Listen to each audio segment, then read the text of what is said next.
Hello everyone, एक बार फिर से आप सभी का स्वागत है आपका अपने इस यूट्यूब चैनल एजुकेशनल गैलरी में। दोस्तों, इस पर्टिकुलर वीडियो में हम class ninth class NCERT book से ये जो चैप्टर है केमिस्ट्री का एटम्स एंड मॉलिक्यूल्स, इसको पढ़ेंगे। बड़ा ही इम्पोर्टेंट चैप्टर है एटम्स और मॉलिक्यूल्स, क्योंकि ये बेस है। इसके बाद ही आप चाहे 10th हो या 11th हो, जो भी पढ़ते हैं ना, आप केमिस्ट्री पढ़ते हो, केमिस्ट्री में जो अलग अलग इनऑर्गेनिक है, फिजिकल है, ऑर्गेनिक है, उन सब का बेस आपको यहीं से मिलेगा। एलिमेंट क्या होता है, कंपाउंड क्या है, एटम्स क्या है, मॉलिक्यूल क्या है, केमिकल फार्मूला कैसे लिखते हैं, साथ ही साथ जो मोल कंसेप्ट 11th में तो एक पूरा इंडिपेंडेंट चैप्टर ही है जिसको यहाँ पर बेसिक से बताया गया है। वो सारा चीज़ आप यहाँ पर देखेंगे। तो जो भी स्टूडेंट्स आइदर 9th में गए हों या जो भी स्टूडेंट्स 9th में है, रिवीजन के पर्पज से पढ़ना चाहते हो वो भी पढ़ सकते हैं। साथ ही साथ जो भी लोग बीपीएससी टीआरई, जो टीचर रिक्रूटमेंट एग्जामिनेशन जो 3 होगा ना अगस्त में, उनके लिए भी इम्पोर्टेंट है। क्योंकि आपने अगर बीपीएससी जो टीआरई फर्स्ट और टीआरई सेकंड जो पेपर लिया है, आपने उसमें अगर देखा होगा, चाहे पेपर प्राइमरी का हो, एलिमेंट्री का हो या हायर सेकेंडरी का हो, बीपीएससी जो है बड़ा ही कंसेप्चुअल एनसीईआरटी से ही क्वेश्चन पूछ रही है और इनटेक्स्ट क्वेश्चन, अच्छे इनटेक्स्ट क्वेश्चन पूछ रही है। तो यदि आप एनसीईआरटी नहीं पढ़ेंगे या बीपीएससी का अपना जो टेक्स्ट बुक है वो, अगर बीपीएससी का नहीं है, बिहार बीएससीबी का जो अपना टेक्स्ट बुक है वो नहीं पढ़ेंगे, तो आपके लिए डिफ़िकल्ट हो जाएगा। वो डायरेक्ट क्वेश्चन वगैरह नहीं पूछा जा रहा है, डायरेक्ट एनसीईआरटी से क्वेश्चन पूछा जा रहा है और बीएससीबी भी एनसीईआरटी को ही कॉपी किया है। तो आपके लिए अगर बेहतर नाम लाना चाहते हो तो आपको एनसीईआरटी टेक्स्ट बुक तो पढ़ना ही पड़ेगा। ऑलराइट, इसमें हम पूरे कंसेप्चुअली समझेंगे इस चैप्टर को, और इसके अंदर जो इनटेक्स्ट क्वेश्चन है ना वो भी हम देखेंगे। और जो क्वेश्चन प्रीवियस ईयर वगैरह में पूछा भी है किसी कॉम्पिटिटिव एग्जामिनेशन में, आइदर बीपीएससी में, चाहे टीआरई में, या बीपीएससी जो पीसीएस एग्जाम लेती है उसमें भी यहाँ से क्वेश्चन पूछा गया है 9-10 से। तो आप तो जानते ही हैं कि अब जो है क्वेश्चन बीपीएससी पीसीएस में या तो 9-10 या 11-12 से पूछती है। पहले जैसा क्वेश्चन अब लेवल नहीं रहा है, स्टैंडर्ड अपना उन्होंने बढ़ा दिया है। तो आपको कंसेप्चुअली पढ़ना ही पड़ेगा, तब जाके काम बन सकता है। स्टार्ट करते हैं। Atoms and molecule line by line NCERT पढ़ेंगे। अगर एनसीईआरटी आपकी बेहतर है तो आप कोई भी साइड बुक बना रहे होंगे प्रैक्टिस के लिए, तो आप आसानी से उसको कवर कर सकते हैं। देखिए, ancient Indian and Greek philosopher have always wandered about the unknown and unseen form of matter. चाहे मतलब जो पुराने हमारे इंडियन हो या ग्रीक के फिलोसफर, जो भी दार्शनिक लोग थे उन समय में ना, वो सभी इस बात को लेकर मतलब विचार कर रखते थे कि जो हमारा मैटर है ना, जो अननोन है, about the unknown and unseen form of matter, matter का जो अननोन, जिसको हम पहचान नहीं पाए हैं, जान नहीं पाए हैं, या जिसको हम देख नहीं पाए हैं, उसके बारे में ये लोग हमेशा विचारते रहते थे, आइदर अपना इंडियन हो फिलोसफर हो या ग्रीक फिलोसफर हो। The idea of divisibility of matter was consider long back in India around 500 BC। ये जो आइडिया है कि एटम को हम मैटर को हम डिवाइड कर सकते हैं, ये आइडिया लगभग आज से 500 साल पहले ही आ गया था। एन इंडियन फिलोसफर, अंडरलाइन कर लीजिए, यहाँ से क्वेश्चन पूछा है कई सारे एग्जाम में। An Indian philosopher Maharshi Kanad postulated that if you go on dividing matter का मतलब पदार्थ होता है, we shall get smaller and smaller particles, ultimately a stage will come where we shall come across the smallest particle beyond which further division will not be possible. He named these particles परमाणु। Direct question तो यही बन सकता है कि परमाणु शब्द किसने दिया था, तो महर्षि कनाद ने परमाणु शब्द दिए थे। उनका क्या कहना था ना, उन्होंने बताया था कि अगर हम किसी भी मैटर को, पदार्थ को अगर हम डिवाइड करना स्टार्ट करेंगे ना, तो जैसे जैसे हम छोटा छोटा उसको डिवाइड कर जाएंगे, एक ऐसा स्टेज आएगा, अल्टीमेटली स्टेज विल कम, एक ऐसा स्टेज आएगा कि फर्दर आप उसको हम डिवाइड नहीं कर सकते हैं, कि further division will not be possible, further division संभव नहीं हो सकता है। तब जो पार्टिकल होगा, उस पार्टिकल को इन्होंने, जो महर्षि कनाद है, उसका नाम रखा इन्होंने परमाणु। और हम लोग जानते भी हैं एटम्स का मतलब होता ही है परमाणु, एटम बम, परमाणु bomb. All right. Similarly another Indian philosopher Pakudha Katyayana, जो एक और थे फिलोसफर पकुधा कात्यामा, इंडियन है ये, इन्होंने elaborated this doctrine and say that these particles normally exist in A combined form which gives us various form of matter. इन्होंने क्या बताया ना, पकाधु कात्यामा जो है, इन्होंने उन्हीं को, महर्षि कनाद के जो पोस्टुलेट था उसी को इलाबोरेट किया, मतलब और विस्तार रूप दिया, और उन्होंने बताया कि जो पार्टिकल्स, जिस पार्टिकल्स के बारे में महर्षि कनाद बता रहे थे, मतलब एटम के बारे में जो बता रहे थे महर्षि कनाद, उन्होंने ही तो कात्यामा उसको एलिबोरेट किया, बताया है कि वो जो एटम्स होता है ना, वो जो पार्टिकल्स होता है, वो आपको इंडिपेंडेंट फॉर्म में नहीं मिलेगा, स्वतंत्र रूप में नेचर में नहीं मिलेगा। जैसे ऑक्सीजन एटम है दोस्तों, ये ऑक्सीजन का एटम है, ऑक्सीजन का एटम इस प्रकार से नेचर में नहीं मिलता है। ऑक्सीजन का एटम कैसे मिलता है, तो ऑक्सीजन ऑक्सीजन के साथ कंबाइंड होता है, O2 के फॉर्म में मिलता है। नेचर में हमको O2 फॉर्म में मिलता है। यही कह रहा है कि जो भी पार्टिकल्स होता है नेचर में वो कंबाइंड फॉर्म में मिलता है। ऑल राइट, ये इंडिपेंडेंट स्टेज में आपको नहीं मिलेगा। जैसे ओजोन आपने सुना होगा, ओजोन में क्या है, ऑक्सीजन का 3 एटम्स होता है, ऑक्सीजन का 3 एटम्स होता है, अकेला ऑक्सीजन नहीं होता है नेचर में। तो जो भी पार्टिकल्स हैं नेचर में इंडिपेंडेंट एग्जिस्ट नहीं करता, वो कंबाइंड फॉर्म में रहते हैं, ठीक है। और जो वही बाद में कई सारा मैटर बनाते हैं, जैसे ऑक्सीजन O2 के फॉर्म में रहा, 2 ऑक्सीजन का एटम आया तो O2 हो गया, 3 ऑक्सीजन का एटम आया तो ओजोन हो गया। तो कत्यामा ये बताए कि जो पार्टिकल्स होता है वो कंबाइंड स्टेट में रहता है और अलग अलग मैटर्स का फॉर्मेशन करते हैं। अराउंड द सेम ईरा, उसी टाइम एंशियंट ग्रीक फिलोसफर, जो ग्रीक के फिलोसफर दार्शनिक थे, Democritus and Leucippus, suggested that if you go on dividing matter, अगर हम मैटर को डिवाइड करेंगे, stage will come when particles obtained can not be divided further. Democritus these called these individual particles atoms. उसी प्रकार से जो Democritus और लुसिपस थे, ग्रीक फिलोसफर थे, इन्होंने भी यही बात बताया कि अगर हम मैटर को डिवाइड करते जाएं, पार्टिकल्स को किसी भी पदार्थ को डिवाइड करते जाएं, एक ऐसा स्टेज आएगा जिसको हम फर्दर डिवीजन नहीं कर सकते। उन्होंने उस पार्टिकल का नाम एटम्स दिया। तो एटम्स का मतलब ही होता है परमाणु। एटम्स मतलब मीनिंग इंडिविजुअल, मतलब ऐसा पार्टिकल जिसको फर्दर डिवाइड नहीं किया जा सकता है। All these was based on philosophical consideration and not much experimental work to validate these ideas could be done till the 18th century. मतलब 18वीं शताब्दी तक ये जो आइडिया था महज एक विचार था, इसका कोई एक्सपेरिमेंटल प्रूफ नहीं था।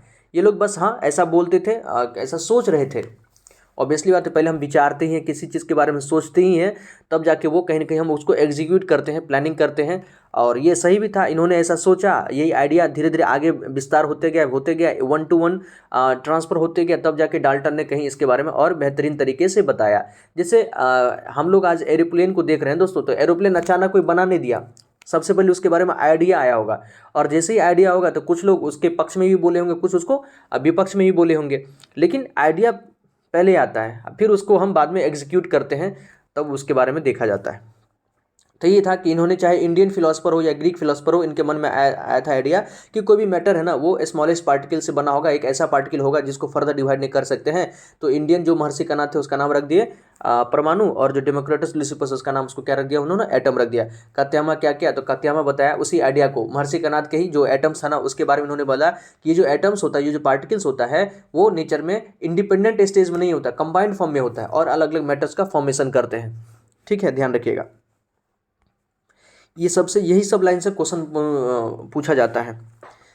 By the end of the 18th century, scientists recognized the difference between elements and compound and naturally become interested in finding out how and why element combine and what happens when they combine। देखिए, जैसे जैसे 18वीं शताब्दी का अंत होते गया तो scientist ने इन चीज़ों को पहचाना शुरू कर दिया कि एलिमेंट और कंपाउंड के बीच कंपाउंड के बीच डिफरेंस क्या है और वो कैसे कंबाइन करते हैं आपस में, एलिमेंट कैसे कंबाइन होकर कंपाउंड बनाता है, इसके बारे में सबको आइडिया लग गया था। लेबोज़ायर, Anton and Lavoisier laid the foundation of chemical sciences by establishing two important laws of chemical combination।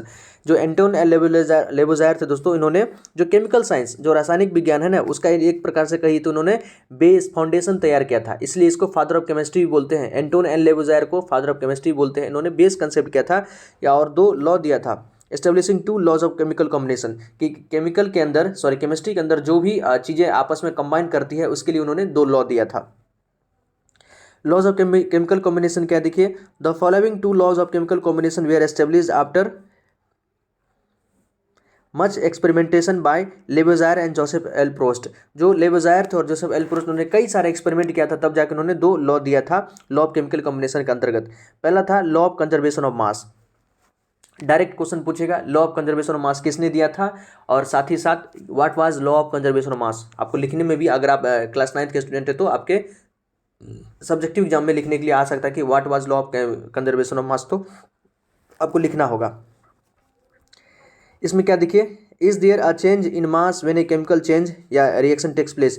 क्या कोई भी रिएक्शन, केमिकल रिएक्शन होता है तो क्या उसके मास में, केमिकल जो भी हम चीज़ वहाँ पर पार्टिसिपेट कर रहा है, रिएक्टेंट पार्टिसिपेट कर रहा है, क्या उसके मास में किसी प्रकार का डिफरेंसेज आता है या किसी प्रकार का बदलाव आता है, उसको इन्होंने एक्टिविटी से समझाया है। देखिए, कॉपर सल्फेट है, और सोडियम कार्बोनेट है, सबका मास बताया कि 1.25 है, ये 1.43 है, ये बेरियम क्लोराइड 1.22 है और सोडियम सल्फेट 1.53 है, लेड नाइट्रेट है 2.07 है, सोडियम क्लोराइड है 1.17 ग्राम है। एक्स और वाई में दो अलग अलग हम एक प्रकार से कंपाउंड ले रहे हैं।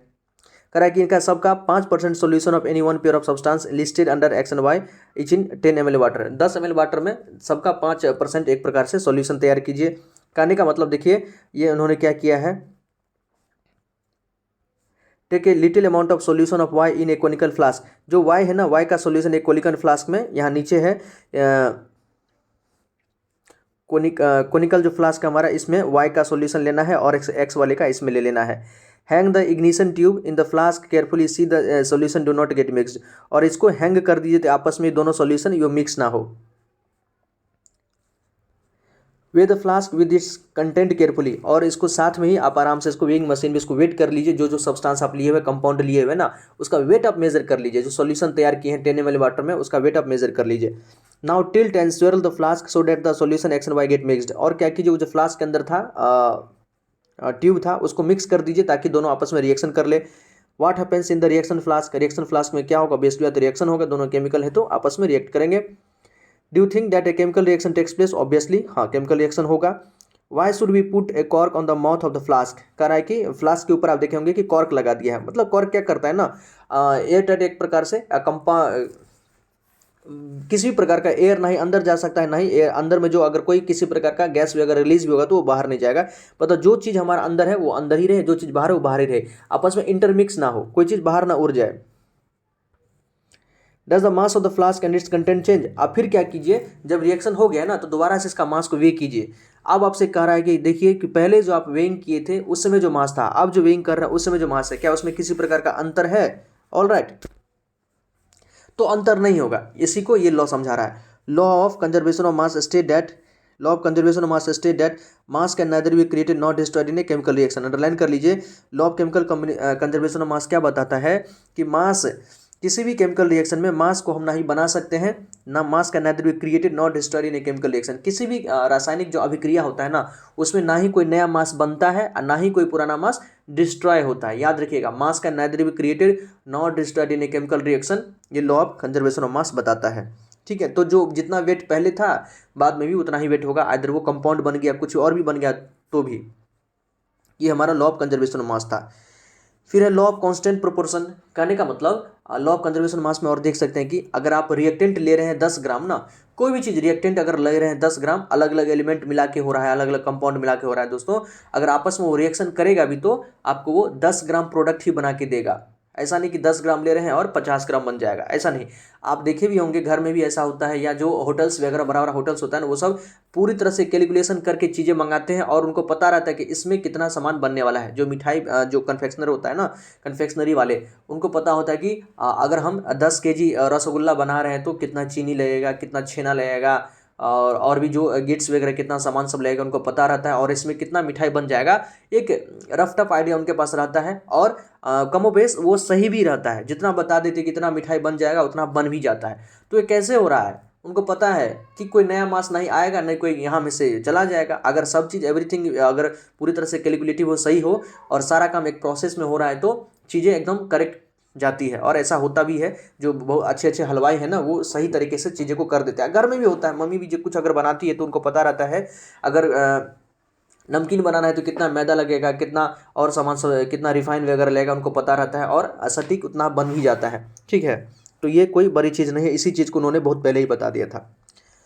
अब देखिए लॉ ऑफ कांस्टेंट प्रोपोर्शन, ये दूसरा लॉ है। इसको जोसेफ एल प्रोस्ट ने दिया था। एक तो नाम से पूछता है कि कांस्टेंट प्रोपोर्शन किसने दिया, तो Joseph L Proust. Lavoisier, along with other scientists, noted that many compounds were composed of 2 or more elements, and each such compound had the same element in the same proportion. लेवोजायर और कुछ और भी scientist ने क्या बताया कि जो बहुत सारा कंपाउंड होता है ना, वो 2 या 2 से ज़्यादा एलिमेंट को आपस में कंबाइन करके बनाया जाता है। Had the same element in the same proportion, और वो एलिमेंट या तो सेम भी हो सकता है या अलग अलग एलिमेंट भी हो सकता है। जैसे हम देखते हैं ऑक्सीजन, जो ऑक्सीजन है दोस्तों, देखिए ऑक्सीजन 2 ऑक्सीजन एटम मिलके बना हुआ है। ऑक्सीजन का जो कंपाउंड है ना, ये 2 ऑक्सीजन एटम को मिलके बना है। ठीक है। उसी प्रकार से आप कार्बन डाइऑक्साइड देखिए, कार्बन डाइऑक्साइड का एक कंपाउंड है, ठीक है, जिसमें क्या क्या है, कार्बन है और ऑक्सीजन है। मतलब जो भी कंपाउंड होता है या तो सेम एलिमेंट से, जैसे ऑक्सीजन गैस बना हुआ है, या तो ऑक्सीजन के एटम से ही सेम ही एलिमेंट है यहाँ पर। अगर कार्बन डाइऑक्साइड देखें तो यहाँ पर ऑक्सीजन, कार्बन भी है और ऑक्सीजन भी है। कैल्शियम कार्बोनेट देखिए दोस्तों, ये कैल्शियम कार्बोनेट क्या है, तो एक हमारा कंपाउंड है कैल्शियम कार्बोनेट।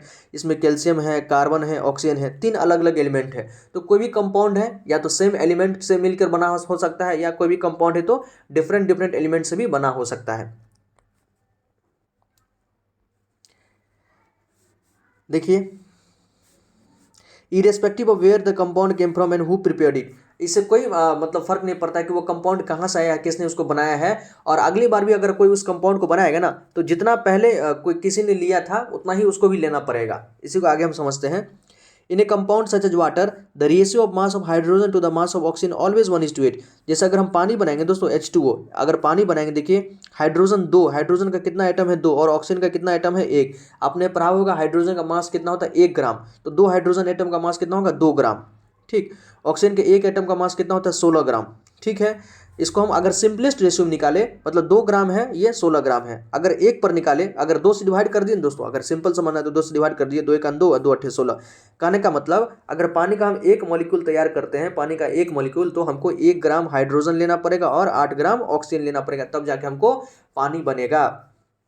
यही इसको मास के रेशियो में, अगर पानी कोई भी बनाएगा ना, तो 1:8 के मास के रेशियो में उसको पानी बनाना पड़ेगा। चाहे हम बनाएं, आप बनाएं, लेबोरेटरी में बनाएं, स्पेस में बनाएं, समुद्र के किनारे बनाएं, या एकदम डिजर्ट में बनाएं, कहीं भी बनाएं, आपको अगर पानी बनाना होगा ना, तो 1:8 के रेशियो में हाइड्रोजन और ऑक्सीजन को मास रेशियो में लेना पड़ेगा। यही है law of constant proportion. Whether the source of water, 10 if 9 gram of water is decompose, इसलिए अगर 9 ग्राम, याद रखिएगा, 1:8 का रेशियो मतलब क्या, 1 ग्राम हाइड्रोजन और 8 ग्राम ऑक्सीजन, मतलब टोटल 9 ग्राम हो गया। अगर 9 ग्राम हमारे पास पानी है ना दोस्तों, तो वो डिकम्पोज, अगर उसको हम डिकम्पोज करेंगे, तोड़ेंगे, इलेक्ट्रोलाइसिस करेंगे, इलेक्ट्रिसिटी के हेल्प से हाइड्रोजन ऑक्सीजन को तोड़ेंगे पानी को, तो 1 ग्राम हमको हाइड्रोजन मिलेगा और 8 ग्राम ऑक्सीजन मिलेगा, याद रखिएगा। 9 gram water is decompose, then 1 gram of hydrogen and 8 gram oxygen are always obtained, हमेशा 1 ग्राम हाइड्रोजन और 8 ग्राम ऑक्सीजन आपको ऑब्टेंड होगा। ये ध्यान रखिएगा, अगर 9 ग्राम हम पानी को डिकम्पोज करेंगे तो। Similarly in ammonia, nitrogen and hydrogen are always present in the ratio of 4:3।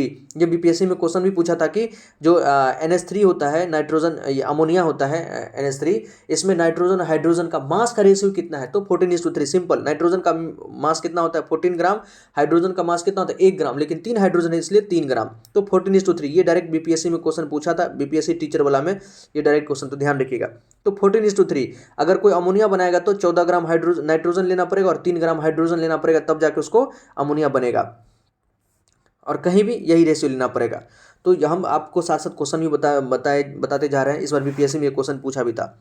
This led to the law of constant proportion which is also known as the law of definite proportion, इसी को law of constant proportion या law of definite proportion भी बोलते हैं।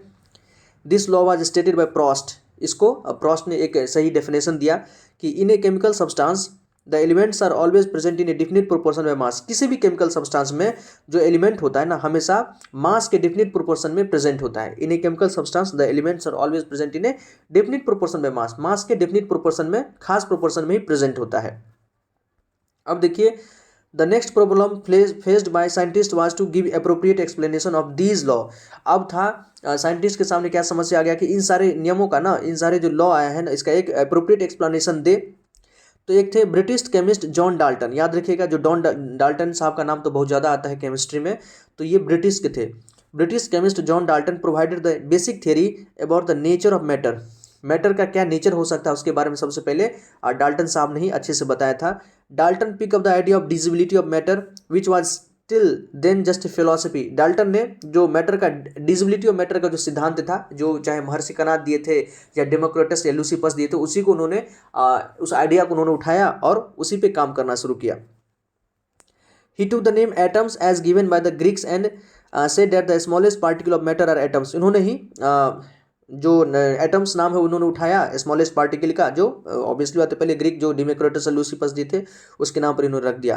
His theory was based on the law of chemical combination, इसका भी जो theory था वो केमिकल कॉम्बिनेशन पे ही बेस्ड था। इन्होंने केमिकल कॉम्बिनेशन पे कई सारे एक्सपेरिमेंट वगैरह किया, तब जाकर अपना इन्होंने डाल्टन एटॉमिक थ्योरी प्रपोज्ड किया। Dalton atomic theory provided an explanation for the law of conservation of मास और लॉ ऑफ डेफिनिट प्रोपोर्शन। जो लॉ ऑफ कंजर्वेशन ऑफ मास है या लॉ ऑफ डेफिनिट प्रोपोर्शन है, तो डाल्टन ने उन्होंने अपने थ्योरी में भी इसको बताया हुआ अच्छे से। देखिए जॉन डाल्टन के बारे में पहले दो चार लाइन पढ़ लेते हैं दोस्तों। Dalton was born in a poor weaver's family in 1766 in England. He began his career as a teacher at the age of 12. 12 साल की अवस्था में इन्होंने पढ़ाना स्टार्ट कर दिया था और 1766 के इंग्लैंड में इनका जन्म हुआ था। 7 साल बाद he became a school principal in 1793. Dalton left for Manchester to teach mathematics. 1793 में वो मैथमेटिक्स पढ़ाने के लिए वो मैनचेस्टर चले गए। Physics and chemistry in A college, mathematics physics chemistry सब चीज़ पढ़ाने के लिए वो कॉलेज चले गए मैनचेस्टर में। ही spent most of his life there teaching and researching, वहाँ उन्होंने बहुत अधिकतर समय अपना टीचिंग और रिसर्च पे ही बिता दिया। इन 1808 he presented his atomic theory which was a turning point of the study of matter. 1808 में उन्होंने डाल्टन एटॉमिक थ्योरी दिया जो इनके लिए एक टर्निंग पॉइंट था, बहुत ज़्यादा नाम हुआ इनका उस एटॉमिक थ्योरी के बाद। ये सब तो मतलब नोबेल प्राइज़ तो 1900 से देना स्टार्ट हुआ। अगर ये रहते तो इनको ऑब्वियसली बात है मिलता ही, क्योंकि इनका बहुत बड़ा कंट्रीब्यूशन था। नो डाउट बहुत सारा जो इनका दिया गया जो थ्योरी था ना वो सब फेलियर हो गया बाद में, लेकिन बहुत बाद में हुआ। शुरुआत में इन्होंने ही उस चीज़ के बारे में बताया, तब जाके उस पर काम हुआ तो लोगों ने बताया कि नहीं ये चीज़ तो गलत है, लेकिन आइडिया देने वाले तो यही थे ना डाल्टन।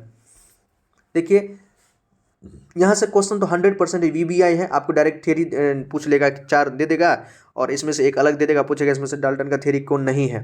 BPSC में भी क्वेश्चन पूछा है, ट्री में, BPSC PCS में भी पूछा है, और बोर्ड में तो यहाँ से क्वेश्चन भर भर के रहता ही है। अच्छे से सुनिएगा, Dalton atomic theory total 5-6 theory है।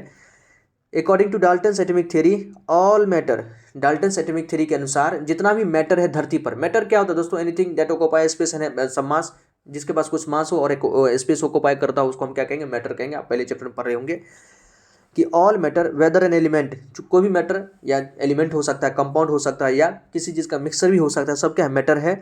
Is compose of small particles called atoms. धरती पे जितना भी मैटर है, आपके नियर बाय, आपके नियर में जितना भी मैटर है ना दोस्तों, या यूनिवर्स में जितना भी मैटर है, चाहे वो एलिमेंट हो सकता है, कंपाउंड हो सकता है, कोई मिक्सर है या कुछ भी और भी हो, समथिंग एल्स, वो सब क्या है, जो स्मॉलेस्ट पार्टिकल एटम से ही बना हुआ है। The postulate of this theory में भी स्टेटेड एज फॉलोज। उसी थ्योरी का कुछ जो है पोस्टुलेट यहाँ पर देख सकते हैं।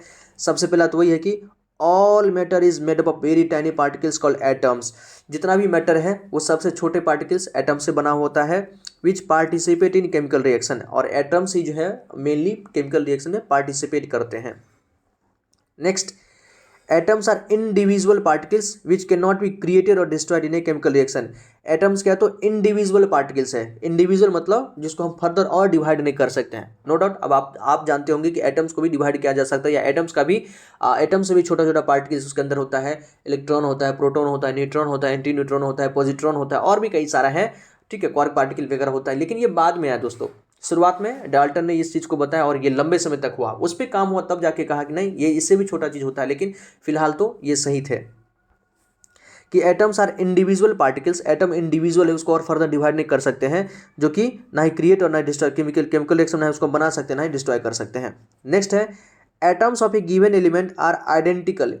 किसी भी एलिमेंट का जो एटम्स होता है ना, मान लेते हैं दोस्तों हमारे पास है क्या, कार्बन। ये कार्बन एक तो इसको हम एलिमेंट भी कर सकते हैं, एटम भी कर सकते हैं। मान लेते हैं ये कार्बन का दोस्तों एलिमेंट है, तो एलिमेंट क्या होता है, एटम से बना होता है, तो कार्बन का यहाँ पर कई सारा एटम्स होगा, ठीक है। तो ये सारा जो एलिमेंट एटम है कार्बन का, इन सब का मास, इन सब का दोस्तों मास क्या होगा, सिमिलर होगा। चूंकि कार्बन का ही एटम्स है ना, कार्बन एलिमेंट का ही एटम्स है, तो सारे का मास क्या होगा, सिमिलर होगा, और इनका केमिकल प्रॉपर्टीज भी सिमिलर होगा। इन्होंने डाल्टन साहब ने बताया था। साथ ही साथ atoms of different element have different masses and chemical properties. अगर डिफरेंट एलिमेंट हो, ऑब्वियसली बात है, एक तरफ कार्बन लीजिए, एक तरफ ऑक्सीजन लीजिए, इसके अंदर कार्बन कार्बन एटम होगा और इसके अंदर ऑक्सीजन ऑक्सीजन का एटम्स होगा, तो अलग अलग एलिमेंट का जो एटम्स होता है उसका मास अलग होगा। ऑब्वियसली बात हम सब जानते हैं, कार्बन का मास कितना है, 12 ग्राम है, और ऑक्सीजन का मास कितना होता है, 16 ग्राम होता है। तो अलग अलग एलिमेंट का जो एटम्स है उसका मास अलग होगा और उनका केमिकल प्रॉपर्टीज भी अलग होगा। ये सही बात बताए थे। हाँ, ये सब बाद में फेलियर हो गया, आइसोटोप्स आइसोबार के बारे में आप पढ़ते हैं, ये सब बाद में फेलियर हो गया, लेकिन फिलहाल उस समय ये चीज़ सही था। आगे हम इसके बारे में आइसोबार आइसोटोप के बारे में देखेंगे हम नेक्स्ट चैप्टर में। देखिए नेक्स्ट है 5 number, atoms combine in the ratio of a small whole number to form compound. Atoms जो है, अगर कंपाउंड बनाना है एटम्स को, तो स्मॉल होल नंबर में आपस में कंबाइन करते हैं। जब भी मिलते हैं ना, तो होल नंबर में, होल नंबर का मतलब क्या, जैसे NH3 हम देखे थे दोस्तों, अमोनिया, इसमें क्या था, 14 ग्राम नाइट्रोजन था तो 3 ग्राम हाइड्रोजन था। ठीक है, इसको होल नंबर कहते हैं। होल नंबर मतलब क्या, कोई संख्या, फ्रैक्शन में नहीं होना चाहिए। फ्रैक्शन का मतलब जैसे आधा पौने सवा साढ़े, ये सब नहीं, ये सब हमारा होल नंबर नहीं है। होल नंबर क्या है, पूरा का पूरा संख्या होल नंबर होता है। ये 14 ग्राम है तो ये 3 ग्राम है। H2O देखिए ना, 1:8 का रेशियो। H2O में हाइड्रोजन और ऑक्सीजन का रेशियो कितना था, 1:8। ये क्या है, एकदम होल नंबर है पूरा। ये 1 है, ये 8 है। आधा तो नहीं है, आधा पौने नौने साढ़े सावा, ये सब नहीं, उसको होल नंबर नहीं कहते दोस्तों। तो एटम्स जब भी कंबाइन करेगा वो क्या होगा, स्मॉल होल नंबर में ही कंबाइन करता है, ध्यान रखिएगा। वो कोशिश करता है कि स्मॉल होल नंबर में हो, जब अगर वैसा नहीं मिलता है तो वो थोड़ा और अपने एटम्स की संख्या को बढ़ाता है। The relative number and kinds of atoms are constant in a given compound. देखिए कि कोई भी कंपाउंड हो सकता है हमारा, जैसे कार्बन डाइऑक्साइड है, ओजोन है, ठीक है, O3 ओजोन होता है। The relative number and kinds of atom, number of atoms, carbon dioxide चाहे हम बनाएं आप बनाएं, जब भी होगा तो कार्बन और ऑक्सीजन होगा। एटम्स कितना होगा यहाँ पर, टोटल 3 एटम है, कार्बन का 1, ऑक्सीजन का 2, तो नंबर ऑफ एटम्स भी सेम होता है। ओजोन में भी देखिए 3 ही एटम है, ऑक्सीजन का 3 एटम है। तो the relative number and kinds of atom, और साथ ही साथ एटम्स भी सेम होगा। एक तो नंबर भी सेम होगा एटम्स का, और वो एटम भी सेम होगा। ओजोन जब भी बनेगा तो ऑक्सीजन का ही 3 एटम होगा, ना कि 2 ऑक्सीजन का और एक अपने पड़ोस से सल्फर वगैरह का नहीं ले सकता है। ठीक है, जब भी ओजोन बनेगा तो 3 ऑक्सीजन का ही एटम, जब भी कार्बन डाइऑक्साइड बने तो 1 कार्बन और 2 ऑक्सीजन का ही एटम आएगा, याद रखिएगा। तो relative number of and kinds of atoms are constant in given compound, किसी भी कंपाउंड में कांस्टेंट होता है। You will study the next chapter that all atoms are made of still smaller particles. आप नेक्स्ट चैप्टर में पढ़ेंगे कि जो ऑब्वियसली बात है, एटम्स भी है ना, वो भी छोटे छोटे पार्टिकल्स से मिलकर ही बना होता है। Electron, proton, neutron, positron, anti neutrino, neutrino, साथ ही साथ क्वार्क पार्टिकल्स के बारे में आप हायर स्टडीज में इसके बारे में जानेंगे। आप कुछ इंटेक्स्ट क्वेश्चन है दोस्तों, हम थोड़ा पढ़ देते हैं, आप इसको कीजिएगा, आसान है। In a chemical reaction 5.3 gram sodium carbonate, देखिए सोडियम कार्बोनेट आपको लिखने आना चाहिए, अगर नहीं आ रहा है तो इसी सब चीज़ को कि केमिकल फॉर्मूला हम किसी का कैसे लिखते हैं हम सीखेंगे यहाँ पर। सोडियम कार्बोनेट क्या होता है, Na2CO3, ठीक है, sodium carbonate plus react with 6 gram of acetic acid. Acetic acid कितना है, 6 ग्राम। एसिटिक एसिड क्या होता है, CH3COOH। एसिटिक एसिड को हम इथेनोइक एसिड भी कहते हैं, जो आपके लाल चींटी एंड स्टिंग में होता है, नेटल प्लांट के में होता है, फॉर्मिक एसिड इसी को कहते हैं, तो इसको कहते हैं एसिटिक एसिड। तो देखिए 5.3 ग्राम हमारा क्या है, तो ये है सोडियम कार्बोनेट, और 6 ग्राम हमारा एसिटिक एसिड कर रहा है, ये दोनों रिएक्ट कर रहा है। अब प्रोडक्ट क्या बना रहा है, the product where 2.2 gram carbon dioxide कितना है, 2.2 ग्राम, 0.9 ग्राम वाटर बन रहा है 0.9 ग्राम, और साथ ही साथ 8.2 gram of sodium acetate. Sodium acetate क्या होता है, CH3COONA। ये केमिकल फॉर्मूला धीरे धीरे आप सीख जाइएगा जैसे जैसे चैप्टर एंड होगा। CH3COONA ये होता है केमिकल सोडियम एसिटेट हमारा 8.2 ग्राम दोस्तों, ठीक है। सो डैट दीज, ये कह रहा है कि ये बताइए कि ये क्या chemical law of conservation of mass को फॉलो करता है, बिल्कुल फॉलो करता है। देखिए लॉ ऑफ कंजर्वेशन ऑफ मास क्या था कि मास can neither be created not destroyed in a chemical reaction. जैसे ये केमिकल रिएक्शन है दोस्तों, यहाँ ये सब क्या हो गया, रिएक्टेंट हो गया, और इधर वाला एरो के साइड क्या हो गया, प्रोडक्ट हो गया। तो रिएक्टेंट देखिए ना कितना है, 6.11.3 ग्राम। रिएक्टेंट में हम 11.3 ग्राम चीज लिए हैं, तो प्रोडक्ट में भी हमको इतना ही बनना चाहिए, तभी हम कहेंगे कि मास can neither be created not destroyed. ऐसा नहीं कि हम 11 लिए अब बन गया 50 ग्राम, तो ऑब्वियसली बात नया मास तो यहाँ पर कहीं ना कहीं से आया है, लेकिन ऐसा नहीं होना चाहिए। कंजर्वेशन ऑफ मास अगर है, अगर फॉलो होता है तो ऐसा नहीं होना चाहिए। आप कैलकुलेट कीजिए 2.2, 0.9 और 8.2 को जब ऐड कीजिएगा दोस्तों, तो ये भी आता है 11.3 ग्राम। इसका मतलब लॉ ऑफ कंजर्वेशन ऑफ मास हमारा फॉलो होता है। यहाँ पर आपको पूरा बता भी दिया है कि कैसे कैसे रिएक्शन करेगा। दूसरा है hydrogen and oxygen combine in the ratio 1:8 by mass. हम देखे हुए थे कि हाइड्रोजन जो है और ऑक्सीजन 1:8 के मास के रेशियो में अपना कंबाइन करता है। What mass of oxygen gas would be required to react completely with 3 gram of hydrogen. कह रहा है कि 3 ग्राम हाइड्रोजन से रिएक्ट करने के लिए कितना मास ऑक्सीजन चाहिए। आराम से आप कर सकते हैं, 1 ग्राम हाइड्रोजन है 8 ग्राम ऑक्सीजन के साथ कंबाइन करता है। 1 ग्राम हाइड्रोजन 8 ग्राम ऑक्सीजन के साथ कंबाइन करता है, तो 3 ग्राम हाइड्रोजन के लिए कितना ग्राम ऑक्सीजन चाहिए, unitary method 24 gram, simple. Next है which postulate of Dalton's atomic theory is the result of the law of conservation of mass. Dalton's ने टोटल 6 थ्योरी दिया था, इसमें law of conservation of mass को कौन सा theory propose करता है। तो law of conservation of mass दोस्तों, ऑल एलिमेंट्स आर या all matter are made of atoms and atoms can nether be created not destroyed in a chemical reaction. देखिए atoms are individual particles, यही है उसका। Atoms are individual particles which can not be created और destroyed in a chemical reaction. बस यही postulate करा कि atom Dalton का कौन सा जो है पोस्टुलेट है जो law of conservation of mass को बताता हो, तो यही है। एटम्स आर इंडिविजुअल पार्टिकल्स, जो एटम्स है इंडिविजुअल पार्टिकल्स होता है जिसको ना ही हम क्रिएट कर सकते हैं ना ही बिगाड़ सकते हैं किसी भी केमिकल रिएक्शन में। नेक्स्ट क्वेश्चन है which postulate of Dalton's atomic theory can be explain the law of constant proportion. Dalton's atomic theory का कौन सा जो है पोस्टुलेट है जो हमारा लॉ ऑफ डेफिनिट प्रोपोर्शन को बताता है। तो ये लास्ट वाला जो दोस्तों कि the number and the relative number and kinds of atom, कि जो रिलेटिव नंबर है और एटम्स का जो प्रकार होता है वो हमेशा कांस्टेंट होता है किसी भी कंपाउंड के अंदर। रिलेटिव नंबर हम बताए थे, जैसे CO2 है, कार्बन का 1, ऑक्सीजन का 2 और हाइड्रोजन है, पानी है दोस्तों, तो हाइड्रोजन का 2, ऑक्सीजन के यहाँ भी 3 एटम है। ओजोन हो सकता है, कोई और भी, सोडियम कार्बोनेट है, सोडियम है, कार्बन है, ऑक्सीजन है। ये सब क्या होता है ना, यहाँ पर जो एटम्स है वो भी सेम होगा, साथ ही साथ उसका जो टाइप्स हो वो भी सेम होता है। तो ये the relative number and kinds of atoms are constant in a given compound, ये जो पोस्टुलेट है लॉ ऑफ कांस्टेंट प्रोपोर्शन को बताता है। ठीक है, इन टेक्स्ट क्वेश्चन के बाद हम पढ़ रहे हैं व्हाट इज एटम। अब एटम के बारे में पढ़ रहे हैं, तो एटम के बारे में हम लोग देख चुके हैं दोस्तों। एटम्स क्या होता है, तो कोई भी मैटर है हमारा, एलिमेंट हो सकता है, कंपाउंड हो सकता है, कोई मिक्सर हो सकता है और समथिंग एल्स, कुछ भी जो हमारे आसपास है या हम जो कहीं भी देख रहे हैं वो सब क्या मैटर है। तो जो मैटर है ना वो किसी न किसी स्मॉलेस्ट पार्टिकल से बना हुआ है। वो स्मॉलेस्ट पार्टिकल क्या होता है, तो इंडिविजुअल है, मतलब उसको हम फर्दर डिवाइड नहीं कर सकते, उसी को हम क्या कहते हैं, एटम कहते हैं। एनसीईआरटी क्या लिखता है देखिए, have you ever observed a mason building walls.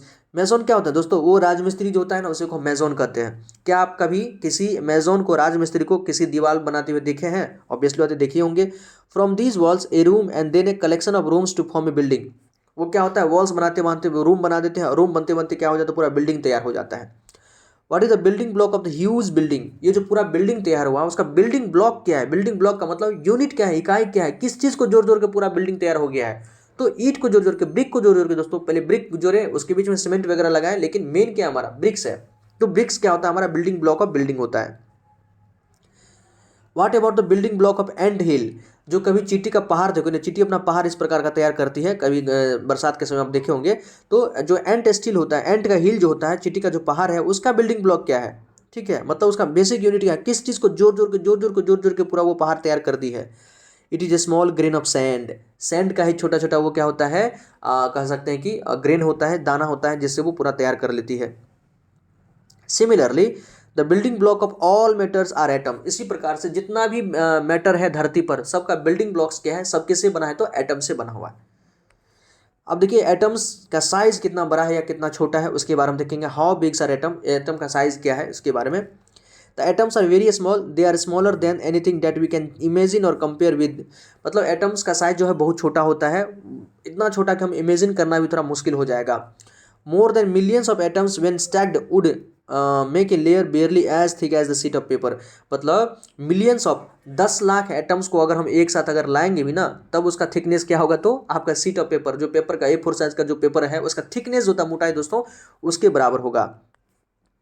और ये याद रखिएगा, यहाँ से क्वेश्चन पूछा है बीपीएससी ने कि एटॉमिक रेडियस को हम किस में मेजर करते हैं, तो नैनोमीटर में। एक नैनोमीटर, नैनोमीटर का यूनिट है दोस्तों, मेजरमेंट करने का यूनिट है 10⁻⁹।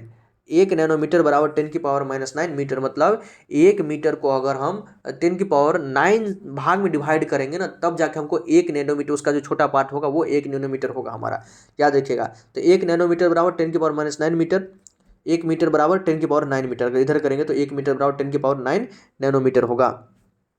ठीक है, इसी को यहाँ पर दिखाया गया। अलग अलग जो है रिलेटिव साइज बताया गया कि हाइड्रोजन का एटम का साइज ये हो सकता है, वाटर का साइज ये हो सकता है, हीमोग्लोबिन का साइज ये है, सैंड का साइज ये होता है, एंट का साइज ये होता है, एप्पल का साइज ये होता है। इसको ध्यान रखने की नीड नहीं है, लेकिन आप ये ध्यान रखिएगा कि एटॉमिक रेडियस को हम नैनोमीटर में मेजर करते हैं। ये क्वेश्चन पूछा गया है प्रीवियस ईयर में। देखिए, we might think that if atoms are so insignificant in size. मतलब मन में आता होगा कि एटम जब इतना छोटा है तो हम क्यों इसके पीछे पड़े हुए हैं, छोड़ दो इसको, इससे क्या लेना देना हो सकता है, क्या ये मतलब क्या ही कर सकता है। कहते हैं ना कि कोई लोग छोटे हैं, जो छोटे लोग होते हैं जैसे चींटी को क्या सॉरी हाथी को क्या लगता है कि चींटी इतना छोटा, वो हमारा क्या ही बिगाड़ सकता है, क्या ही कर लेगा। हाँ, हाथी चले बाजार, कुत्ता भौंके हजार। हाथी को ऐसा लगता है कि जब हाथी चलता है ना तो वो चींटी को लगता है कि हम रौंद देंगे, लेकिन वही चींटी जब उसके नाक में चढ़ जाता है ना, सूंड में चढ़ जाता है, तो उसको नानी याद दिला देता है दोस्तों। तो वही बात है, एटम्स भले ही साइज उसका छोटा है लेकिन बहुत ही बड़ा रोल है। देखने में छोटा लगे घाव करे गंभीर, वो वाला बात है। ये हमारे डे टू डे लाइफ को बहुत ज़्यादा इफेक्ट करता है। Why should we care about them, हम उसके बारे में क्यों इतना चिंता कर रहे हैं, क्यों मतलब पीछे पड़े जा रहे हैं। साइंटिस्ट ने क्यों उसके बारे में इतना सारा डिस्कवरी कर दिया कि आज ये सिलेबस में एडअप हो गया है और हमारे करिकुलम का पार्ट है कि इसको हमको मतलब दिन रात मेहनत करके एटम्स है, मॉलिक्यूल्स है, इवन मोल कंसेप्ट में तो और माथा पच्ची होता है। ये क्यों क्यों क्यों? तो इसी का कारण बताया है कि this is because our entire world is made up of atoms. ऐसा इसीलिए है कि हमारा जो पूरा जो वर्ल्ड है, कह सकते इवन यूनिवर्स है, वो क्या है, एटम से ही बना हुआ है। We may not be able to see them, हम भले ही उसको नहीं देख पा रहे हो, बट दे आर देयर, लेकिन वो वहाँ होते हैं। And constantly affecting whether we do, और ऑब्वियसली बात है कि वो इफेक्ट भी करते हैं कि हम वाट एवर वी डू, हम लोग जो भी काम करते हैं ना उसको एटम्स कहीं ना कहीं इफेक्ट करते हैं हमारे अंदर डेली। हम भले ही कोई केमिकल रिएक्शन करें ना करें दोस्तों, हमारे बॉडी के अंदर बहुत सारे केमिकल रिएक्शन होता है। जैसे जैसे हायर स्टडीज में आप जाइएगा पता चलेगा हेमोग्लोबिन कैसे काम करता है, हमारा फूड कैसे डाइजेस्ट होता है। अभी तो आप जानते हैं फूड कैसे कैसे डाइजेस्ट होता है, रेस्पिरेशन प्रोसेस के बारे में, माइटोकॉन्ड्रिया के बारे में। लेकिन माइटोकॉन्ड्रिया के अंदर एक्चुअली होता क्या है, आप एटॉमिक लेवल पे जानेंगे तब जाके आप भौचक्के रह जाएंगे कि बाप रे बाप इतना सारा चीज़ होता है। तो भले ही हम उसके बारे में मतलब हमें कुछ लगता नहीं है कि ये कुछ हमको इफेक्ट कर सकता है, लेकिन ये छोटी छोटी चीज़ जो है बहुत ज़्यादा इफेक्ट करता है। तो एटम्स का बहुत बड़ा सिग्निफिकेंट है हमारे अंदर। Through modern techniques we can now produce magnified image of surface of element showing atoms. मतलब अब इतना सारा टेक्निक्स आ गया है कि अब हम जैसे ये सल्फर का एक प्रकार से एटम है उसी को यहाँ पर दिखाया गया है। थोड़ा सिलिकॉन का है दोस्तों, सिलिकॉन का एटम यहाँ पर दिखाया गया है। What are the modern day symbol of atoms of different element. अब हम एटम्स जान लिए, एटम्स क्या होता है, तो atoms are the smallest particle of any element which take part in chemical reaction. किसी भी एलिमेंट है या कोई भी एलिमेंट हो सकता है, कोई भी कंपाउंड हो सकता है, कोई भी मैटर हो सकता है, उसका जो स्मॉलेस्ट पार्टिकल है, बिल्डिंग ब्लॉक है, उसको हम क्या कहते हैं, एटम्स कहते हैं। और एटम्स ही केमिकल रिएक्शन में पार्टिसिपेट करते हैं, हम ये जान लिए। अब है कि एटम का हम रेडियस भी देख लिए कि एटम का साइज कितना बड़ा है, तो नैनोमीटर में उसके साइज को हम मेजरमेंट करते हैं। अब है अलग अलग एलिमेंट, आप जानते हैं 118 एलिमेंट के आसपास मतलब बताया जा रहा है, 118, 120, 112 कुछ भी है, तो आप याद रखिए ना, 100 से ऊपर है, लगभग 100 से ऊपर एलिमेंट है, इसको आप याद रखिएगा। तो उसका सिंबल क्या है दोस्तों, हाइड्रोजन अलग होता है, हीलियम अलग हो सकता है, आपने सुना होगा, आयरन है, कोबाल्ट है, निकेल है, जिंक है, गोल्ड है, सिल्वर है, टंगस्टन है, स्टेनमटीन है, आर्सेनिक है, फ्लोरीन, क्लोरीन, ब्रोमीन, आयोडीन, बहुत सारा है। तो इनका सिंबल क्या है। What are the modern day symbol of atoms of different element. अलग अलग जो एलिमेंट हम लोग जान रहे हैं, आपने पढ़ा भी होगा कभी, लैंग्वेज ऑफ केमिस्ट्री वगैरह पढ़े होंगे, तो उसमें आप या पीरियडिक टेबल देखे होंगे तो देखे होंगे 118, 120 एलिमेंट है, उसका अलग अलग का सिंबल क्या है, सिंबल का बेसिक कहाँ से है, किसने सिंबल के बारे में बताया था, वहां से क्वेश्चन पूछा गया है। देखिए, तो Dalton was the first scientist to use the symbol for elements in a very specific sense. सबसे पहले डाल्टन ही थे जो एलिमेंट के लिए सिंबल का यूज को उन्होंने उसके बारे में उन्होंने बताया था। When he used a symbol for element, he also meant a definite quantity of that element। जब वो सिंबल के बारे में बता रहे थे ना, जब उनका डाल्टन का जो सिंबल था वो कहीं ना कहीं उसके क्वांटिटी को भी बता रहा था दोस्तों। ठीक है, डाल्टन जो अपने सिंबल के बारे में बताए थे वो कहीं ना कहीं उसके क्वांटिटी को भी बताता था। This is one atom of that element. मतलब अगर जैसे ये हाइड्रोजन है, हाइड्रोजन का सिंबल उन्होंने इस प्रकार से बताया था। जैसे आप हो सकता है कि आपका परिवार पढ़ा लिखा हो, जैसे जिसके फैमिली में अगर आपने देखा भी होगा अपने आसपास, या हो सकता है किसी में भी हो सकता है, हम किसी पर इंडिविजुअली नहीं कर रहे हैं, लेकिन आपने अपने आसपास देखा भी होगा, जो बड़े बुजुर्ग लोग होते हैं जो पढ़ना लिखना नहीं जानते हैं ना, उनके पास अगर फ़ोन आ गया है, किसी ने अपना बेटा या कोई और उनको फ़ोन दे दिया, बेटी दे दिया कि पापा अगर समय समय पर आप हमको कॉल करते रहिएगा, कोई इमरजेंसी हो तो बताइएगा, तो हम ही कॉल करेंगे, नहीं तो कोई इमरजेंसी हो तो आप भी कॉल कर सकते हैं। तो उधर से क्या करते हैं जो बुजुर्ग लोग होते हैं, क्या कहते हैं कि हमको कोनो फ़ोन लगाने आता है जो हम तुमको फ़ोन लगाएंगे, तो वो बता देते हैं कि देखिए हाँ ये जो सिंबल है, इस प्रकार का सिंबल आएगा, कद्दू के जैसे सिंबल आ जाएगा, समझ जाना कि ये मोटा भाई है। मोटा भाई मतलब अपना कोई बड़ा भाई होगा तो वो समझिएगा, अपना आपका जो बड़ा भाई है उसका सिंबल इस प्रकार का कद्दू जैसे बना दिया है। कोई अगर किसी पर काजल लगा दिया है, कोई लड़की अगर काजल है उसकी फैमिली में, अगर काजल को फ़ोन करना है तो ये काजल वाला फोटो है, ये उसको इस पर आप क्लिक कीजिएगा तो सीधे काजल का फ़ोन लग जाएगा। और भी जो अलग अलग है सिंबल जो है, किसी का कुछ, तितली है, किसी के नाम तितली हो सकता है, अपने अपने हिसाब से गधा गधा भी रख सकता है, घोड़ा भी रख सकता है अपना। फैमिली में होता है ना कि वो घोड़ा है, वो गधा है, वो चम्मच के जैसे दिखता है, वो कजली है, तो कुछ है अपना, तो सिंबल यूज़ कर लेते हैं और वो इसके अनुसार से फ़ोन लगा भी लेते हैं, सुविधा भी हो जाता है। तो डाल्टन ने भी यही किया था। वो क्या किया था ना, अलग अलग एलिमेंट का सिंबल यूज कर लिया था। कॉपर है ना, तो कॉपर को सी लिख दिया था, इस प्रकार से गोल्ड बना दिया था और सी लिख दिया था। गोल्ड है, बीच में जी लिख दिया था और सिंबल इस प्रकार का बना दिया था, थोड़ा डिफरेंस कर दिया था सबको उन्होंने। जैसे लेड है तो लेड भी एक तो एक सर्कल बना दिया था, बीच में एल लिख दिया। प्लेटिनम है तो बीच में पी लिख दिया। कार्बन है तो एकदम ब्लैंक रख दिया, क्योंकि कॉपर को सी दे दिया था तो कार्बन को ब्लैंक कर दिया। ऑक्सीजन है सीधे इसको ब्लैंक कर दिया है। आयरन है आई लिख दिया। सिल्वर है एस लिख दिया है। ये डाल्टन ने ऐसे किया था, खुरापाती। बाद में आया दोस्तों बर्जीलियस का नाम बहुत ज़्यादा आता है ये एटॉमिक सिंबल में। Berzelius suggested that the symbol of element be made from one or two letter of the name of the element. Berzelius, एक तो पहले हम बता देते हैं, बर्जीलियस से क्वेश्चन पूछा है कि मॉडर्न डे जो एलिमेंट का जो सिंबल हम लोग देखते हैं, कार्बन का सी, कॉपर का सी यू और क्रोमियम का सी आर, गोल्ड का ए जी, सिल्वर का ए यू, ये किसने दिया था? इस सिंबल के बारे में किसने बताया था कि उसका जो नेम है ना, उसके नेम पे ही उसके सिंबल को रख दीजिए? ये बर्जीलियस बताए थे। और बर्जीलियस से क्वेश्चन बीपीएससी में कई बार पूछा है। इवन इस बार बीपीएससी ट्री में टीचर रिक्रूटमेंट एग्जामिनेशन में भी क्वेश्चन पूछा है। एनसीईआरटी से डायरेक्ट यहीं से क्वेश्चन उठाया था, याद रखिएगा। तो बर्जीलियस ने ही बताया था कि एटम्स जो सिंबल अगर आपको देना है ना, तो उसका जो भी नाम है, उस एलिमेंट का जो भी नाम है, उसका वन और टू लेटर, उसके वन और टू लेटर को ही उससे हम उसका सिंबल लिख सकते हैं। जैसे आगे इन्होंने इसको बताया भी है। In the beginning, the names of elements were derived from the name of the place where they were found for the first time. शुरुआत में क्या हुआ था कि जो एलिमेंट जहाँ से मिलता था उसका नाम उसी प्रकार से रख देता था। जैसे copper, for example the name of copper was taken from Cyprus. Copper का नाम साइप्रस जो जगह है वहाँ से रखा गया। साइप्रस में उसका डिस्कवरी हुआ तो साइप्रस जगह पर नाम रख दिया copper. Some name were taken from specific colour, कुछ को उसका जो स्पेसिफिक कलर के कारण उसका नाम रख दिया। जैसे गोल्ड, गोल्डन कलर का दिखता है तो उसका नाम रख दिया गोल्ड रख दिया दोस्तों। Example gold was taken from the English word meaning yellow. Gold दिखता कैसा है? पीला कलर का दिखता है, सुनहरा दिखता है, तो उसका नाम भी रख दिया गोल्डन रख दिया। ठीक है, उसको नाम रख दिया गोल्ड रख दिया येलो शब्द से। नाउअडेज, इन दिनों जो आईयूपीएसी होता है, एक केमिस्ट्री का बहुत बड़ी संस्था है, जैसे आप जानते हैं कि पूरी दुनिया में सबसे बड़ी संस्था यूनाइटेड नेशन ऑर्गेनाइजेशन है। उसी प्रकार से केमिस्ट्री पे जो नियम वगैरह बनाती है आईयूपीएसी एक संस्था है। नाउअडेज आईयूपीएसी इंटरनेशनल, एक तो उसका फुल फॉर्म भी याद रखिएगा, International Union of Pure and Applied Chemistry is an international scientific organisation which approves names of element. जिन्होंने ही जो एलिमेंट का क्या क्या नाम्स होगा उसको इन्हों ये अप्रूव करते हैं। साथ ही साथ उसका सिंबल क्या होगा, यूनिट वगैरह क्या होगा, सबको ये अप्रूव करते हैं। Many of the symbol for the first one और two letter of the elements name in English. जो अधिकतर जो हम सिंबल यूज़ करते हैं, तो किसी भी एलिमेंट का उसका जो फर्स्ट लेटर हो सकता है या फर्स्ट और सेकंड लेटर को हम कंबाइन करके उसका एलिमेंट का नाम हम रख देते हैं। The first letter of a symbol is always written as capital. ये क्वेश्चन पूछा भी जाता है कि जो सिंबल हम लिखते हैं उसका पूरा नेम क्या है, तो इस प्रकार से आप बताइएगा। जो पहला लेटर हमेशा कैपिटल होता है।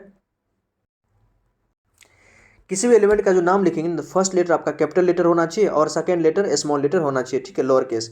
जैसे हाइड्रोजन, तो सिंबल हाइड्रोजन का जो क्या हुआ, सिंबल रखने में हम सिर्फ उसका पहला जो है एच रख दिए, एच। एल्यूमिनियम का एल फर्स्ट क्या है तो कैपिटल और सेकंड ए एल स्मॉल, तो ए एल ही हो गया। ठीक है, ये गलत है, ए एल गलत है, याद रखिएगा। कोबाल्ट का सी ओ, सी कैपिटल होना चाहिए और ओ स्मॉल होना चाहिए, ना कि सी और ओ, ये कार्बन मोनोऑक्साइड हो जाता है दोस्तों, ध्यान रखिएगा। All right. Symbols of some element are found from first letter of the name and the letter appearing later in the name. Example are chlorine Cl, zinc Zn etc. जैसे कुछ और element, जैसे क्लोरीन अगर देखें ना तो CH हो जाता है दोस्तों। क्लोरीन में क्या है, पहला लेटर C है और दूसरा लेटर H है, तो C अगर रखते तो वो हो जाता कार्बन का। ठीक है, H रखते तो वो किसी और का था, इसलिए उसको हटा के सीधे क्या कर दिया, C और L लग दिया, मतलब नेक्स्ट लेटर ले लिया है। जिंक का उसी प्रकार से Z से Z और N रख दिया, जिंक का कुछ लेटर आगे करके। Other symbol have been taken from the names of the element in Latin, और कुछ जो है एलिमेंट का जो सिंबल है लैटिन नेम से लिया गया है। जर्मन और ग्रीक जो उसका लैटिन नेम हो सकता है या जर्मन या ग्रीक नेम हो सकता है, उससे लिया गया। जैसे the symbol of iron is Fe from its Latin name ferrum. Iron का जो लैटिन नेम होता है फेरम है, उससे यहाँ पर उसका आयरन लिया गया। सोडियम इज Na, सोडियम का Na से लिया गया, जो कि नेट्रियम, सोडियम जो है उसका लैटिन नेम है नेट्रियम, वहाँ से लिया गया। पोटेशियम का जो सिंबल के है वो उसका जो लैटिन नेम है कैलियम से लिया गया है। Therefore each element has a name and unique chemical symbol, इसलिए प्रत्येक एलिमेंट का एक नेम और यूनिक केमिकल सिंबल होता है। तो ये सिंबल हम कैसे किसका क्या लिखते हैं, इस पे क्वेश्चन पूछा जाता है, आपको ध्यान रखना ही पड़ेगा। सबसे पहले कि सिंबल के बारे में एक तो डाल्टन बताए थे, डाल्टन सिंबल, वो सिंबल और उसका डाल्टन का जो सिंबल था ना वो क्वांटिटी को भी रिप्रेजेंट करता था, वो लेकिन फर्दर नहीं हो पाया, फेल कर गया, क्योंकि बराबर सिंबल था, उनका लिखने में असुविधा होता था। फिर में बाद आए बर्जिलियस आए, बर्जिलियस ने क्या बताया कि उन्होंने कहा था कि जो किसी भी एलिमेंट का अगर सिंबल लिखना है ना तो उसका आप फर्स्ट लेटर या सेकंड लेटर लेके लिख सकते हैं। फर्स्ट लेटर तो लेना ही है और सेकंड लेटर या आगे अगर उसमें भी अगर किसी का मैच हो रहा है तो आप उससे और एक आध और भी बढ़ सकते हैं, ये था। और उसके बाद IUPAC आए। IUPAC क्या है, international union for pure and Applied chemistry, एक केमिस्ट्री का बहुत बड़ा ऑर्गेनाइजेशन है, संगठन है जो नियम वगैरह बनाते हैं केमिस्ट्री से रिलेटेड। उन्होंने क्या बताया ऐसे ही कि जब हम सिंबल लिखेंगे तो फर्स्ट लेटर लेंगे या सेकंड लेटर लिखेंगे। फिर अगर फर्स्ट सेकंड में अभी अगर लिख रहे हैं ना, किसी में फर्स्ट लेटर आया तो ठीक है, लेकिन वो हमेशा कैपिटल लेटर ही लिखिए। फर्स्ट लेटर में हमेशा कैपिटल लेटर लीजिए और सेकंड लेटर जब भी लिखिए तो स्मॉल लिखिए। एल्यूमिनियम के बारे में उन्होंने बताया, कोबाल्ट को कैसे लिखेंगे, सी कैपिटल होना चाहिए, स्मॉल ओ होना चाहिए, ना कि कैपिटल सी कैपिटल ओ, वो गड़बड़ हो जाएगा। फिर उन्होंने क्या बताया, कुछ एलिमेंट का नाम उन्होंने जैसे क्लोरीन है तो क्लोरीन में CH आता है, C से तो कार्बन हो जाएगा, H से कुछ और हो जाएगा, तो उन्होंने क्या किया, Cl ले लिया, जिंक का Zn ले लिया, ठीक है, ये भी था। और साथ ही साथ कुछ एलिमेंट का नाम उसके लैटिन नेम, ग्रीक नेम या जर्मन नेम पर लिया गया है। जैसे सोडियम का सिंबल लिया गया है K, क्योंकि उसका जो लैटिन नेम है केलियम, वहाँ से लिया गया है। आयरन का लैटिन नेम क्या है तो फेरम, इसलिए Fe उसका सिंबल ले लिया गया है। पोटेशियम का लैटिन नेम क्या है केलियम, इसलिए K सिंबल ले लिया गया है, ठीक है दोस्तों। तो ऐसे कुछ करके उन्होंने ये नियम दिया था। यहाँ पर symbols of for some element है, कुछ एलिमेंट का यहाँ पर सिंबल दिया गया है, इसको आपको ध्यान ही रखना पड़ेगा। एल्यूमिनियम का Al, आर्गन का Ar, बेरियम का Ba, बोरोन का B, ब्रोमीन का Br, कैल्शियम का Ca, कार्बन का C, क्लोरीन का Cl, कोबाल्ट का CO, कॉपर का Cu, आयरन का फ्लोरीन का F, गोल्ड का Au, हाइड्रोजन का H, आयोडीन का IF, आयरन का Fe, लेड का Pb, मैग्नीशियम का Mg, नियोन का Ne, नाइट्रोजन का N, ऑक्सीजन का O, पोटेशियम का K, सिलिकॉन का Si, silver Ag, sodium Na, sulphur S, uranium U, Zn, zinc, ये कुछ सिंबल आपको ध्यान रखना पड़ेगा। The above table is given for you to refer whenever you study about elements. Do not bother to memorize all in one go. मतलब इस table को आप एक ही बार में याद करने की कोशिश ना करें, धीरे धीरे आप याद कीजिए। ऑलराइट दोस्तों, इसके बाद हम पढ़ेंगे passage of time and repeated usage you will automatically, मतलब जैसे जैसे समय बीतेगा और बार बार आप इसका यूज़ करेंगे तो आपको याद हो जाएगा। मतलब धीरे धीरे इसको याद कीजिए, याद ही कर लीजिए, आप बहुत सारा याद हो भी गया होगा तो आपको बहुत पता भी होगा, कुछ है तो उसको 2-4 बार लिखिए तो याद हो जाएगा। नेक्स्ट वीडियो हम एटॉमिक मास से आगे करेंगे, एटॉमिक मास देखेंगे, फिर राइटिंग केमिकल फॉर्मूला वगैरह के बारे में हम देखेंगे, ठीक है, कैसे केमिकल फॉर्मूला लिखते हैं, बहुत ज़्यादा इंपॉर्टेंट है। मॉलिक्यूल क्या होता है उसके बारे में देखेंगे, मॉलिक्यूलर मास क्या होता है, पॉलीएटॉमिक, डायटॉमिक, ये सब के बारे में हम नेक्स्ट वीडियो में देखेंगे, वहाँ से भी क्वेश्चन पूछा जाता है। तो ये वीडियो कैसा लगा कमेंट सेक्शन में जरूर बताइएगा, अपने दोस्तों को भी शेयर कीजिएगा। और किसी प्रकार का क्वेरी हो, कोई चीज़ समझ में नहीं आएगा, कोई पॉइंट छूट गया हो दोस्तों, तो आप प्लीज़ कमेंट सेक्शन में लिखिएगा, हम उसको नेक्स्ट वीडियो में है कि अपडेट करेंगे। ऑलराइट दोस्तों, और प्लीज़ हमारे चैनल को सब्सक्राइब कीजिए, इस वीडियो को लाइक कीजिए। धन्यवाद। BPSC ट्री वाले जो भी हैं, जो भी टीचर रिक्रूटमेंट एग्जामिनेशन का फॉर्म भरेंगे ना, उनके लिए तो रामबाण है, NCERT को पढ़िए, बार बार पढ़िए, क्योंकि क्वेश्चन जो है आपका चाहे 6 to 8 हो या एलिमेंट्री हो या प्राइमरी हो, आपको 9-10 से क्वेश्चन, 11-12 से क्वेश्चन पूछा ही जाएगा। तो 11-12 तो बहुत दूर की बात है, पहले 9-10 को कंप्लीट कर लीजिए। धन्यवाद दोस्तों, जय हिंद।